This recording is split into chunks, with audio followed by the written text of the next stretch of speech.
Imagine waking up to the sound of your alarm. You reach over to turn it off, and bam, the thought hits. What if I said something horrible last night and forgot? You haven't even rubbed your eyes yet, but your heart is already racing. You try to shake it off. I'm probably just overthinking, you say. But your brain responds, what if you're not? Welcome to the inside of a mind with OCD. For people without OCD, thoughts come and go like waves. For us, they crash in like tsunamis. This isn't about being neat, organized, or quirky. It's about being stuck in a mental trapdoor with no way to escape, except by doing rituals, avoiding life, or spiraling into a war of self-doubt. This video is not about explaining OCD from a textbook. It's about making you feel it. Not to scare you, but to help you understand what it's like to live in a brain that doesn't know how to shut up. On the surface, OCD might look like someone checking their keys twice or avoiding public restrooms. It may seem quirky, maybe even charming in a sitcom kind of way. But inside, it's a different story. Imagine your brain as a malfunctioning alarm system, one that rings even when there's no fire. It tells you that something's wrong over and over, even when you logically know it isn't. And it's not just once or twice a day. It's constant. You can be eating lunch and suddenly feel an overwhelming need to mentally review every conversation from the last 24 hours. You tell yourself it's fine, but your brain doesn't listen. It doesn't trust fine. This isn't worry. It's terror disguised as logic. It's your own brain gaslighting you 24/7. It's a loop that gets tighter the more you try to escape. And that's the hell of it. On the outside, it looks like someone just being careful.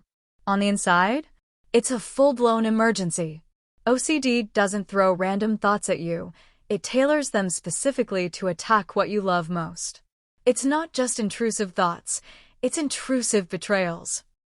If you love your child, OCD might say, what if you hurt them?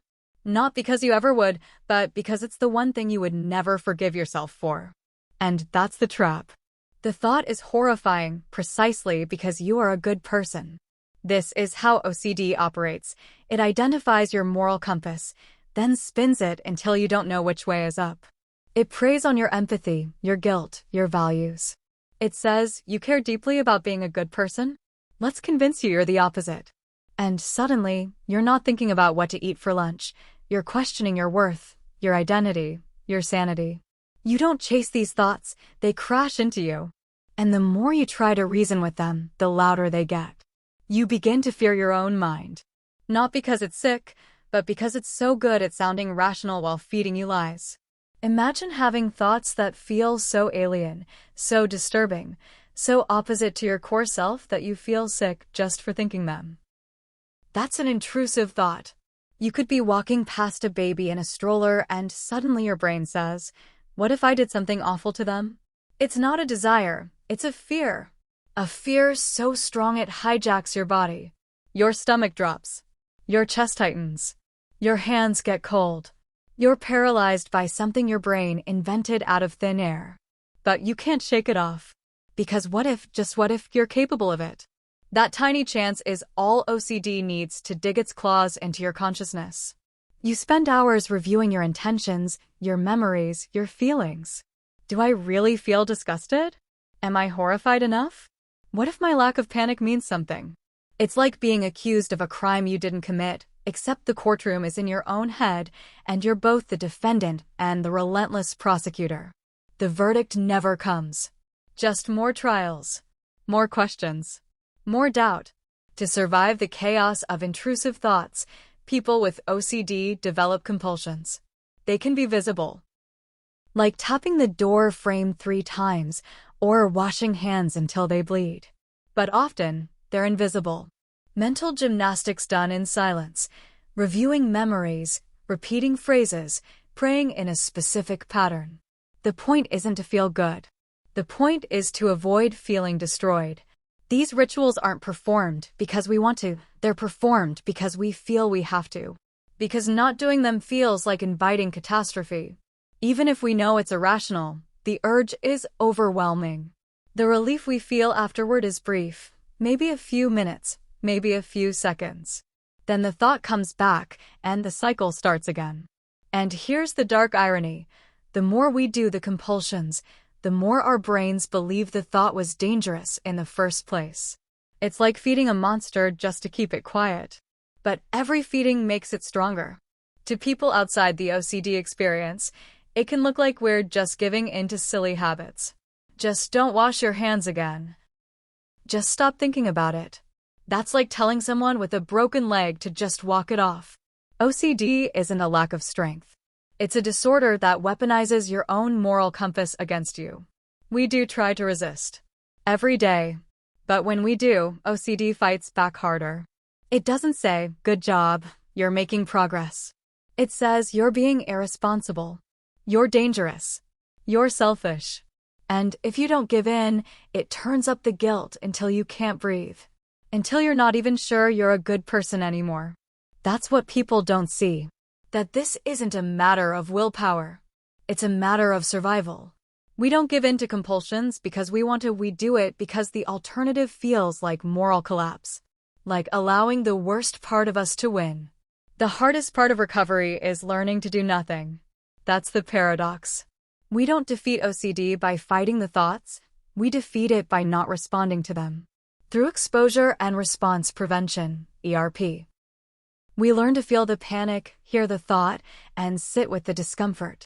No rituals. No checking. Just sitting. And it's brutal.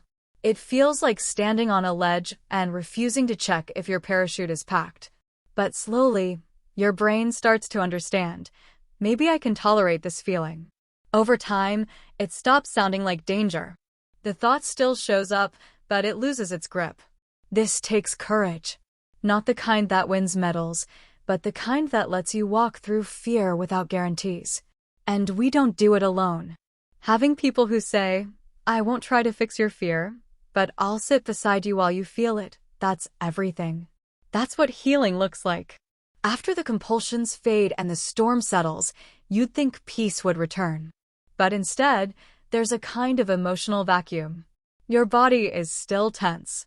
Your brain still whispers. You feel like you've just finished running a marathon, but nobody saw you do it. There's no applause. No recognition. Just you. And exhaustion. This emotional burnout is real.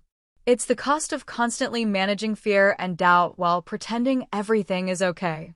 Even when OCD goes quiet for a while, you're left with guilt, confusion, and sometimes shame.